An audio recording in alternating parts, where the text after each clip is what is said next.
Kami 3 tahun mendapat 180 penghargaan. Tapi kalau dapat penghargaan, itu artinya ada perubahan. Mesti perlu diomongkan lah. Kita tahu apa yang terjadi. Uangnya dipakai apa? Dari 11 triliun itu hibah yang murni yang bukan kewajiban berapa? Kan sekitar 2,5 triliun atau berapa atau 3 triliun. Kenapa uang sendiri dihibahin? Kok bangun pinjam duit? Assalamualaikum warahmatullahi wabarakatuh. Apa kabar teman-teman? Semoga kalian dalam keadaan sehat dan tak kurang suatu apapun. Heboh di mana KDM mencoret dana hibah. Pertanyaannya, kenapa? Pastinya dana hibah yang diberikan kepada pemerintah daerah, yaitu para gubernur dari pemerintah pusat, ternyata banyak yang disalahgunakan. Contohnya, dana hibah ditemukan di Jawa Barat di masa pemerintahan sebelum Deddy Mulyadi, ternyata digunakan nilainya cukup fantastis ya, yaitu miliaran hingga triliunan. Bayangkan, ternyata digunakan untuk dihibahkan lagi untuk ormas. Lalu masalahnya itu untuk apa ya diberikan kepada ormas? Apakah ormas itu amat sangat penting dan sepenting itukah hingga diberikan dana hibah yang begitu besar, yang tentunya seharusnya menjadi dana untuk kepentingan masyarakat, tetapi untuk ormas? Dan tentunya kebijakan tersebut KDM membuat ya karena tentunya banyak dicuri oleh tikus-tikus korupsi atau koruptor. Dan inilah ya seolah-olah Deddy Mulyadi itu menyalakan api dan kemudian tikus-tikus itu keluar. Dan mereka keluar-keluar dan tidak setuju bahwa dana hibah tersebut dicoret. Dan yang paling mengejutkan ya ketika Deddy Mulyadi menjabat, ternyata dia diwarisi hutang sebesar 300 miliar. Dan yang menjadi mirisnya, kenapa dana hibah itu diberikan kepada orang lain, atau maksudnya instrumen lain, ternyata membangun masjid pun dengan dana hutang. Ini sangat ironi ya. Dan seperti apa video lengkapnya? Yuk kita saksikan video berikut. Sakedeung deui urang Jawa Barat moal bisa berobat ke BPJS. Kunaon mau bisa berobat ke BPJS? Kabupaten loba nu teu mayar BPJS, provinsi na teu mayar BPJS, kabupaten kota 300 miliar. Aya kamari duitna dikamanakeun? Di aur-aur kali itu kadieu. Pemprov Jabar ternyata punya tunggakan hutang BPJS 300 miliar. Nah, itu terjadi tahun anggaran sebelum saya pimpin. Makanya tadi saya komplain ke teman-teman Bapeda, kepada Dinas Kesehatan. Kenapa sih dulu ketika kita punya uang fiskal yang sangat dana hibah saya sudah identifikasi, kemudian saya sudah pilah-pilah mana hibah mandatori yang bukan mandatori, mana hibah di bawah 100 juta, mana hibah di bawah 500 juta, mana hibah di atas 500 juta, mana hibah di atas 1 miliar, mana hibah di atas 5 miliar, mana hibah di atas 40 miliar. Saya sudah punya identifikasi itu. Waktu dekat kita akan melihat dari sisi aspek auditnya. Setelah audit nanti kami lihat kecenderungannya seperti apa. Setelah kecenderungannya kami baca pemainnya siapa, arahnya kemana, akan membawa ini ke ranah hukum agar menjadi pembelajaran penting tidak terulang persoalan serupa. Kang, ini audit ini kira-kira bisa menyelamatkan berapa luar biasa ya. APBD Jabar? Kalau menyelamatkan tidak akan, kan duitnya udah dikeluarin. Di audit mereka ternyata harus ya. mengembalikan kan gitu loh. Kalau nanti ditemukan bahwa auditnya ternyata SPJ-nya fiktif, ya pidana korupsi kan gitu loh. Tetapi yang paling utama adalah menyelamatkan keuangan Provinsi Jawa Barat ke depan. Termasuk kan kami kemarin sudah melakukan alokasi anggaran. Alokasi anggaran itu sesungguhnya adalah penyelamatan keuangan negara. Melakukan penundaan terhadap belanja hibah. Sesungguhnya kami lagi menyelamatkan keuangan itu agar belanja hibah ke depan tepat sasaran dan jatuhnya pada itu juga, besarannya terukur, dan lembaga-lembaganya jangan sampai ada lembaga dadakan. Karena sistem menyimpannya bukan hanya di dana hibah. Simpan menyimpannya itu ada dititipin di lembaga ini. Lembaganya ada yang disimpan di lembaga yang berada di Provinsi Jawa Barat, ada yang di kabupaten kota. Dan kan saya sudah tahu alurnya ini semua, sehingga yang muncul ke permukaan itu adalah dorongan ketidakpuasan politik atas kebijakan-kebijakan yang saya buat. Yang kebijakan itu sesungguhnya untuk menyelamatkan keuangan daerah Provinsi Jawa Barat agar melahirkan keuangan yang transparan, akuntabel, dan berkeadilan. Kalau RUU kan transparan dan akuntabel ya. Pusat lah, kemudian kewenangan DPR, kewenangan pemerintah. Prinsip dasar bagi kita di Provinsi Jawa Barat adalah satu hal saja. Kita ingin daerah-daerah ini aman tertib. Kita ingin orang berkumpul dan berserikat itu untuk mendorong pembangunan, membuat iklim investasi menjadi sehat dan melahirkan daya dukung terhadap sumber daya manusia, khususnya sumber daya manusia di Jawa Barat, dan melahirkan orang-orang yang senang bekerja. Betul. Untuk lembaga-lembaga besar. Dana Lembaga hibah mana saja yang mungkin hibahnya untuk terus ormas menerus. besar dan Seperti Kemenak. Mama Pak. Ya nggak apa-apa disebutin aja. Betul. Kan kita transparan. NU untuk tahun ini 1,7 miliar. 1,7 miliar. Terus MUI 700. 700. Terus LPTQ, Lembaga Pengembangan Tilawatil Quran itu tahun ini 9 miliar Pak, karena memang ada pembinaan untuk Iya, oke. MTQ. Persis 560 Pak. 560. Muhammadiyah. Muhammadiyah belum masuk Pak izin dan mau ditambahkan. Muhammadiyah belum Pak. masuk. Siap. Nanti kalau nggak masuk, wah masa Siap. Persis dapat, NU dapat, Muhammadiyah tidak. Nah, ini Pak Deddy ini Ribut tidak ya? adil. Enggak Pak, kita masukkan Pak. Dan yang terbesar itu Kemenak Pak,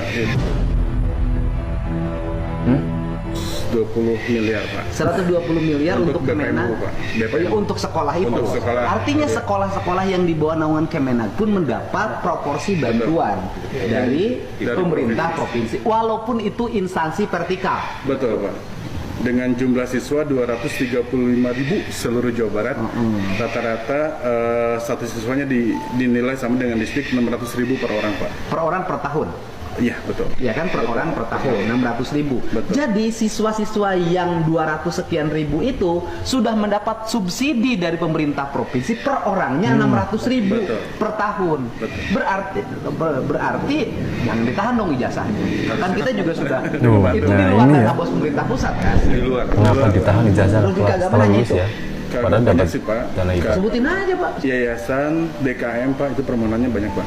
Komunikasi Pemuda Remaja Masjid Indonesia BKPRMI itu paling tinggi dapat berapa? 3,1 Pak. 3,1 miliar. BKPRMI mah bukan ormas kayak NU, bukan ormas kayak Muhammadiyah, bukan ormas kayak Persis, gitu, ormas Islam ya. Gitu loh. Artinya ya kelembagaan. Masa yang BKPRMI mendapat bantuan lebih tinggi dari Persis, bahkan Muhammadiyah mah 0. Belum Pak. Lebih tinggi dari NU. Ini tidak rasional. Jadi kalau menurut saya sistem keuangan Deddy Mulyadi memang cukup rapi ya, di mana dia mengaudit dana hibah yang transparan dan akuntabel. Jadi masing-masing itu mendapat porsinya masing-masing dan tentunya sesuai dengan proposal yang tepat, di mana tidak ada suatu hal-hal yang fiktif yang nantinya disalahgunakan untuk korupsi. Ini sebenarnya menarik ya, sangat menarik, di mana Deddy Mulyadi dengan tegas ya mengaudit dana hibah tersebut. Dan ya setelah mendapat laporan dari staf, ternyata ya banyak suatu kejanggalan ya, yang akhirnya ternyata ya itulah yang dilakukan oleh Deddy Mulyadi agar semuanya menjadi transparan dan tepat digunakan dan ya tidak diselewengkan ya. Tetapi ya sekali lagi ya, ini sangat miris ya bagi Indonesia, di mana ternyata katanya Jawa Barat itu mendapat banyak penghargaan. Tapi kenapa ya dananya itu hilang tapi ngutang? Jadi punya uang diberikan kepada orang lain, tapi kita ngutang. Wah, sangat berjiwa besar apa ya. Tapi miris ini ya. Kita langsung saja kan pada selanjutnya. Ini sebuah bantuan di mana ada satu kabupaten yang dapat Siapa sih banget gubernur sebelumnya? pesantren basic tradisional NU, tapi ada satu kabupaten melambung tinggi. Saya nggak bisa. Terus sok sebutin rencana alokasi untuk bantuan masjid, pesantren dan masjid kemarin yang ditunda dulu oleh gubernur itu. Ya. Itu untuk kabupaten mana saja? Kabupaten Bandung, Waduh, itu 10 pesantren, itu kurang lebih sekitar 3,3 miliar. 10 pesantren 3,3 miliar. Nanti rincian nama pesantrennya juga ada. Ada. Publik boleh tahu dan kita akan perlihatkannya. Siap. Kita kirimin aja, sampein aja ke publik, orang anggarannya terbuka kok. Anggaran gubernur aja kita liatin, ini ditutupin ya terus. Kabupaten Bekasi, Bekasi. 7 pesantren 2,4 miliar. Oke. Kabupaten Bogor 16 pesantren 6 miliar.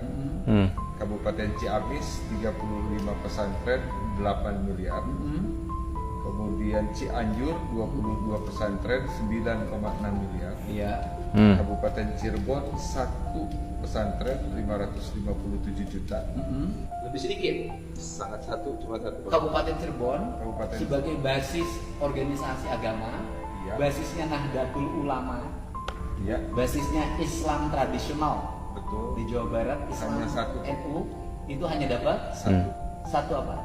Satu pesantren Dengan atau nilai? yayasan 557 juta. 557 juta. Nah terus Dan terbalik dengan Kabupaten Garut Kabupaten Garut yang langganan 140 pesantren dengan atau nilai yayasan dengan nilai 78 miliar. oke 78 miliar ya, luar biasa. 78 miliar. Iya. Biasanya dapat dana hibah Kabupaten Garut per tahun berapa untuk kegiatan-kegiatan keagamaan, organisasi keagamaan, pesantren, madrasah?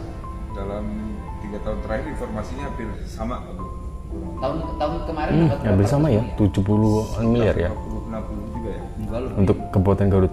dengan yayasan segala macam Oh, dengan lebih. Jadi Kabupaten Garut itu mengalahkan jauh di atas Cirebon. Cirebon cuma 1, Garut 140. Kalau menunya seperti ini, saya sebagai gubernur kok tidak memperlihatkan rasa keadilan? Itu yang konsep tata kelola yang baru. Iya. Kapan lagi loh? Yang terjadi di Cirebon juga terjadi di Karawang. Karawang berapa? Karawang cuma satu juga, Pak Bu. Berapa? Dan itu malah di bawah 300 juta. Oh, Karawang dapatnya berapa? Satu pesantren itu 300 juta. 300 juta terus. Majalengka 13 pesantren 1,3 miliar. Pangandaran 3 pesantren 1,7 miliar. Pandangan Dana satu hibah pesantren ya. Semrawut, Yayasan Ex Wagub Jabar dapat 45 miliar. Kalian udah tahu belum guys? Mantan Wakil Gubernur Jabar Ruzanul Ulum ternyata ikut menikmati guyuran dana hibah Wah, lewat ini nih yang Yayasan di- Perguruan Al Ruzan. Apa? Nilai Curiga KDM ya, nggak main-main. ternyata ya. Di tahun 2021, yayasan ini dapat dana hibah sebesar 10 miliar. Kemudian pada 2023 dapat lagi 30 miliar dari Biro Luar biasa, Kesrasetda ya. Jabar plus 2,5 miliar untuk Pondok Pesantren Al Ruzan. Terakhir, pada 2024 SMK Al Ruzan kembali mendapatkan dana hibah sebesar 2 miliar dari Disdik Jabar. Kalau ditotal selama menjabat, yayasan milik ex Wagub ini menikmati sekitar 45 miliar dari dana hibah. Fakta ini diungkap Baik langsung sekali ya. oleh Kepala Biro Kesrasetda Jabar, Andri Kustriawardana. Nggak heran sih, polemik dana hibah yang katanya semrawut ini jadi sorotan tajam. Dana terus berputar ke yayasan yang sama. Kok bisa? Ya, kalau begini wajar nggak sih kalau Deddy Mulyadi sampai mau hapus dana hibah? Atau menurut kalian, ini cuma puncak gunung es? Kalian setuju kalau dibongkar lebih dalam lagi? Dan yang terakhir, saya pesan di Tasik belanjanya diarahkan ke belanja langsung kebutuhan publik, jangan terlalu banyak belanja hibah. Selama ini Pemprov Jabar saya baca itu aliran ke dana ke Tasik gede banget, 700 miliar. Pang gede nah saya Jawa Barat, pang gede nah jeung Garut. 700 miliar ya. Tapi 200. paling aneh, aliran dana di provinsi ratusan miliar, jalan di Tasik baru tut. Pada hari kemarin, Kamis tanggal 12 Juni 2025, Ada yang tim penyidik Kang Kejaksaan Mulyadi Tinggi Jawa Barat, tadi tim tertangkap Tipikor korupsi dana Khusus hibah. Kejati Nah Jabar, ini telah melakukan penahanan terhadap 3 tersangka atas nama udah bau tanah ya. Korupsi DNA, juga. DR, dan EM yang ditahan di Rutan Kelas 1 Bandung selama 20 hari dari tanggal 12 Juni 2025 sampai dengan 1 Juli 2025. Dari 3 tersangka yang dilakukan penahanan, ada 1 tersangka yang tidak dilakukan penahanan karena yang bersangkutan telah dilakukan penahanan dalam perkara kebun binatang, yakni atas nama tersangka YI. Nah, kasus korupsi dana hibah pramuka ini berapa nominal kerugian negaranya? Kerugian keuangan negara dugaannya sebesar kurang lebih 6,5 miliar. Itu dari tahun anggaran berapa aja? Dana hibah tersebut dari tahun anggaran 2017, 2018, dan 2020. Anggaran imajinatif. Dan kenapa sih selalu dari Garut? Saya juga termasuk mengkritik anggaran ke Garut tuh banyak banget, tapi jalan di Garut garoreng. Garut, Tasik, Pak. Ya, ya selalu saya Bu pernah ya Bu, saya jadi bupati nih, jadi bupati. Pernah saya termasuk 2 kali kemarin juga Purwakarta 3 tahun yang lalu dikasih 0. Ya, sama Depok, Pak. Ya, yang biasa dikasih 0 tuh Purwakarta, Depok sama Cimahi. Ya. Yang biasa dapat alokasinya banyak banget itu biasanya Tasik, Garut, kalau dulu Bogor. Ya, Kalau zaman dulu ya, 7 tahun yang lalu Bogor biasanya banyak. Cashback, Pak. Cashback itu kan uang kembali. Hebat sih Ibu. Ibu teh tahu cuma tidak bisa berbuat apa-apa. Enggak, Pak. Sekarang itu kita rekomendasikan tidak cair, Pak. Walaupun orang-orang terkenal. Ini kerugian Tidak fisik cair. ya paling besar ya. Walaupun orang-orang populer. Iya. Ya, nggak ada masalah Bu, Iya. beri aja. Karena kan saya nanti proporsinya adalah akan berorientasi pada produk.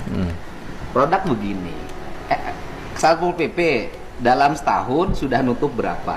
Dari nutup berapa ini nanti lahirlah audit kerugian negara. Kerugian negara ini masuk walaupun ke kas kabupaten kan. Pegawai kas kabupaten kan banyaknya. Galense, pajaknya kemana Pak?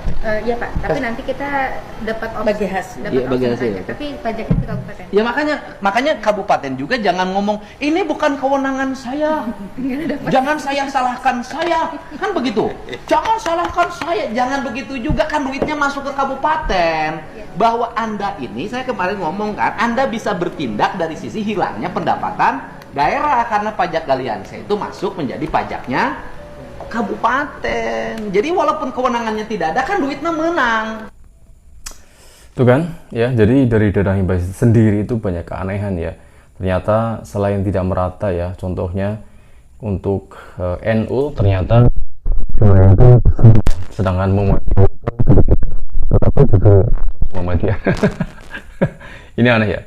Dan yang ditemukan KDM itu ada suatu kanal lagi ya, di mana ternyata dari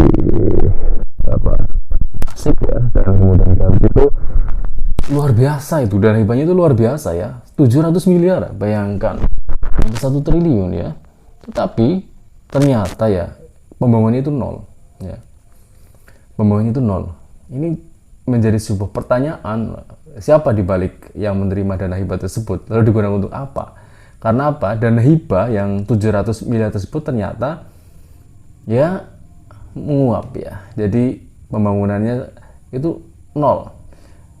Boleh dibilang sedikit sekali ya. Karena jalan di Tasik itu buruk sekali ya. Ya, boleh dibilang tidak imbang dengan keuangan yang mereka peroleh ya. Jadi mungkin inilah maksud dari Deddy Mulyadi mencalonkan gubernur yang ternyata dia itu merasa ada keanehan ya ketika dia menjadi bupati, dari ke dana hibah ke Purwakarta itu sedikit bahkan 0, ternyata di Tasik itu besar sekali ya ternyata. Dan ketika dana tersebut itu ya nggak ada apa-apanya ya. Miris sekali ya. Apakah ini memang puncak gunung es seperti masalah yang sudah menggunung dan belum terbongkar ya, dan akhirnya ditemukan oleh Deddy Mulyadi. Jadi ya pantas ya jika Deddy Mulyadi menjadi gubernur ya. Mungkin dia itu penasaran ya, karena dia nggak punya kekuasaan untuk menyelesaikan masalah tersebut, ternyata sudah menjadi gunung yang sangat besar gitu. Tapi ya nama Indonesia memang ciri khas mungkin ya, korupsi adalah sebuah budaya yang sulit untuk diberantas kecuali adanya hukum-hukum yang sangat keras seperti hukuman mati, kemiskinan, dimiskinkan itu ya. Dan semoga saja Deddy Mulyadi tetap pantang mundur meskipun kaum elit ya yang menentang banyak sekali ya. Mereka seperti tikus-tikus yang digeromos oleh api dan keluar dan kemudian berkoar-koar supaya dihentikan. Sukses video kali ini ya. Semoga menambah ilmu pengetahuan politik dan juga tentang Deddy Mulyadi, pemimpin yang semoga terus amanah dan proyek. Sampai jumpa di video selanjutnya. Assalamualaikum warahmatullahi wabarakatuh.